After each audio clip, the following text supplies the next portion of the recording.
O Show de Notícias está na Delegacia de Polícia Civil de Juara. Vamos conversar aqui com o delegado, Dr. Carlos Henrique Engelmann, que vai nos trazer alguns fatos importantes aqui da nossa cidade. Bom, há poucos dias, o senhor mesmo nos passou essa informação, né, de que houve a prisão de alguns elementos, inclusive um menor, uma mulher, um menor foi apreendido, né, e uma mulher e um outro homem, e que portavam uma arma, que foi, né, o senhor inclusive colocando como se essa arma pudesse ter sido usada em alguns crimes. Nós temos 3 últimos crimes aqui que aconteceram, né? 2 mortes, um menino aqui na saída para Águas Claras, o outro rapaz aqui no Porto Seguro, na Avenida Dante Oliveira, e lá na Avenida Ayrton Senna. Essa arma poderia ter relação com esses crimes ou com outros? O que o senhor pode nos dizer desses 3 crimes que aconteceram? Exatamente. Seguindo informações relacionadas à elucidação desses 3 crimes de homicídio que você mencionou, policiais civis estiveram a campo e angariaram informações bastante precisas, no sentido de que em determinada residência dessa cidade, sob a posse de uma mulher de um maior imputável, poderia estar uma arma de fogo tipo revólver que supostamente teria sido utilizada no cometimento dos 3 homicídios. Com base nessas informações, nós representamos pela emissão de um mandado de busca e apreensão que, em boa medida e rapidamente, é bom que se diga, fora deferido e emitido pelo juízo da 3ª Vara desta comarca.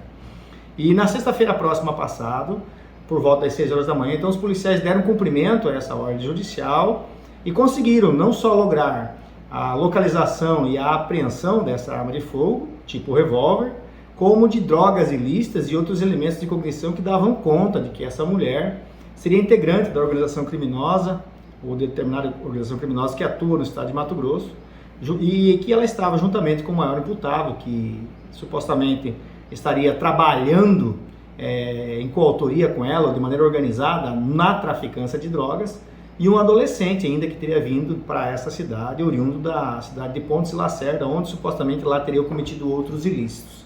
Nós não só atuamos essa mulher e esse maior imputável pelo fato de termos apanhados ele em flagrante nos crimes de tráfico de droga, associação para o tráfico, corrupção de menores, posse irregular de arma de fogo, como também por participação na organização criminosa que nós investigamos. A uma porque havia elementos de cognição bastante contundentes e a 2 porque no próprio interrogatório que ela se submeteu, na presença de um defensor constituído, confessou ser integrante dessa organização criminosa. Essa arma de fogo agora ela vai seguir para a Politec, que é a perícia oficial do Estado, para que seja comparada balisticamente com os projéteis encontrados nas 3 cenas dos 3 homicídios que você mencionou. As investigações se encontram em avançado estágio já nos 3 casos. No primeiro deles, naquele da Avenida Ayrton Senna, inclusive temos mandados de prisão cumpridos já contra 2 suspeitos, que foram identificados por uma testemunha. Essas pessoas estão sendo interrogadas não só nessa cidade, como de maneira deprecada em outras cidades em que elas foram presas, essas pessoas no estado de Mato Grosso.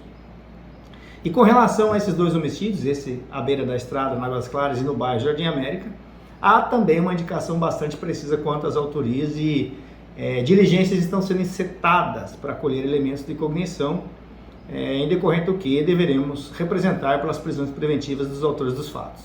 Nós entendemos que esses casos pontuais têm ocorrido, notadamente depois que essa organização criminosa tem se enraizado em todas as cidades do Mato Grosso, que essa violência tem que ser estancada pelos órgãos de segurança pública e na cidade de Juara isso tem acontecido.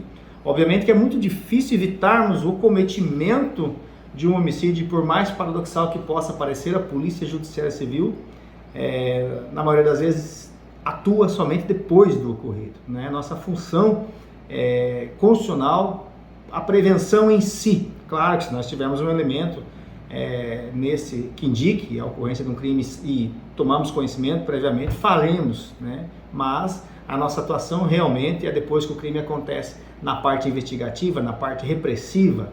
Isso nós temos feito muito bem. Temos entregado à justiça quase que na totalidade desses casos, ainda que muitas vezes não divulgado pela imprensa, porque com o passar do tempo perde seu interesse. temos divulgado, entregue à Justiça, aos demais entes da perquisição, ao Ministério Público, inclusive, os cadernos investigativos do nosso inquérito policial, com provas bastante cabais, do nosso ponto de vista, que indicam não só as materialidades do ilícito, mas as circunstâncias, motivo e as autorias. E muitas dessas pessoas que cometeram esse ilícito se encontram presas, capturadas, né? Não só porque são às vezes os autores diretos do fato, como os mandantes. Bom, doutor, pelo que o senhor relatou aqui nessa entrevista, a gente chega a uma conclusão assim, um fato, álcool, envolvimento com bebida alcoólica, que é uma coisa mais localizada, né? E os outros fatos, todos que o senhor citou aí, vários, o tráfico de drogas, né? O envolvimento com drogas. E na sua fala a gente percebe assim que há não dá para chamar de globalização, mas uma estadualização, ou enfim, uma coisa que o tráfico circula. O cara veio lá de Pontes de Lacerda aqui, menor de idade, o outro daqui foi para outra cidade, quer dizer, há uma rodagem desse pessoal aqui que em busca de ilícito e de promover, logicamente, o tráfico, que é digamos assim, o ganha-pão deles, né? Se é que pode se chamar de ganha-pão, né? Esses fenômenos criminais, né, já muito estudados por uma ciência chamada criminologia, não são ignorados pelos órgãos de segurança pública. Hoje, ninguém nega que no mais distante rincão existe a presença de droga ilícita, né, notadamente essas à base de cocaína, que são produzidas conhecidamente nos países vizinhos, né, Bolívia, Paraguai, e outros países da América Latina, que tem a maior produção desse tipo de entorpecente. Há uma distribuição no Brasil. O Brasil já não é mais só um corredor de drogas, como antigamente se dizia, ou um ponto de partida de drogas para a Europa. Não, nós somos um grande consumidor. O Brasil é um grande consumidor dessas drogas à base de cocaína. Por isso, né, nós entendemos que, ao contrário do que muitos governantes ou pessoas que pretendem governar nosso país têm pensamento que a droga deve ser liberada porque a polícia, porque os órgãos de segurança não estão mais dando conta, é um pensamento equivocado. A droga em si, notadamente a base de cocaína, todas as versões, cocaína em pó, cocaína em forma de pedra, cocaína líquida, que muitas das vezes é injetada na corrente sanguínea das pessoas que se utilizam desse entorpecente, tudo isso traz um estrago social muito grande, a começar pela saúde dessa pessoa, que depois vai precisar de um tratamento de saúde pública e muitas das vezes a alteração familiar, a alteração social, os mais diversos crimes, notadamente os homicídios, né, e lavagem de dinheiro e outros que vêm sendo cometidos atrás desse crime de tráfico de drogas.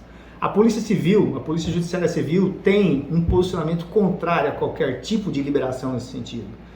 Seria como dizer que uma cidade em que há muitos furtos de veículo, nós, por não darmos conta, teríamos que liberar o furto de veículo. Não, ou por dizer que existe muita incidência de mulheres que estão sendo agredidas fisicamente, teríamos que liberar a agressão contra essas mulheres. Não.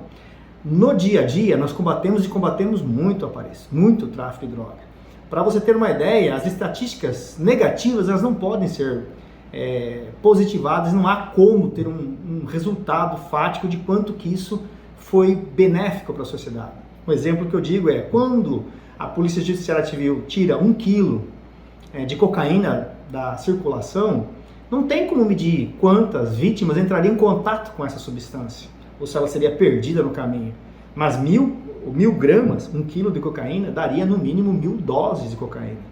E às vezes nós poderíamos dizer que uma única criança, um único adolescente, talvez, se esse quilo de cocaína não fosse retirado das ruas, entraria em contato com essa substância pela primeira vez e poderia ser nefasto em todo o período de vida dessa pessoa. E às vezes, quando a Polícia Civil retira essa droga de circulação, essa pessoa não entrará em contato com essa substância e terá uma vida normal. É o que a gente chama de estatística negativa e não pode ser medida, não tem como medir. Só ter uma estimativa mesmo. Mas os nossos recordes no Mato Grosso são de toneladas, né? Cada ano nós vamos tirando mais dessas substâncias, nós vemos a destruição, a desarticulação dessa organização criminosa que atua no estado, em vários países do Cone Sul, várias organizações criminosas inclusive, E uma prova disso é que nossos presídios estão cheios, né? E a grande maioria das pessoas que lá se encontram é porque passaram pela Polícia Judiciária Civil. Mais de 95% das pessoas que se encontram nos presídios hoje, cumprindo pena porque estão condenadas ou porque estão com penas precárias, ainda assim cautelares, como prisão preventiva ou temporária, é porque passaram pelas delegacias de polícia, pelas investigações da Polícia Judiciária Civil. Algumas pessoas um dia me falaram: vocês estão secando gelo, enxugando gelo quando fazem isso. E eu disse: de fato, às vezes parece que nós estamos enxugando gelo, mas nós não estamos deixando fazer poça. Nós não estamos deixando acumular água. A guerra contra o tráfico de droga, de minha parte, sempre vai ocorrer, até o último dia que eu estiver trabalhando na Polícia Judiciária Civil, e quando eu for um cidadão comum, não mais policial da ativa, vou continuar combatendo da maneira que eu puder, ou palestrando, ou prestando informações, ou ajudando, ou auxiliando, porque só entendo que a nossa sociedade vai melhorar quando extirparmos esse tipo de doença social. Quem pensa o contrário, quem pensa que as drogas têm que ser liberadas, no meu ponto de vista, não faz ideia do problema que é a liberação das drogas. De fato, não é todas as pessoas que entram em contato com droga ilícita que apresentam alteração de comportamento, alteração social. Não. Mas a pequena parcela que apresenta faz um estrago danado. É só lembrar, se nós não tivéssemos álcool na sociedade brasileira, quanto dos problemas sociais de violência doméstica e no trânsito nós poderíamos evitar. Não há como dizer, eu acho até impossível hoje proibir essa substância chamada álcool no Brasil.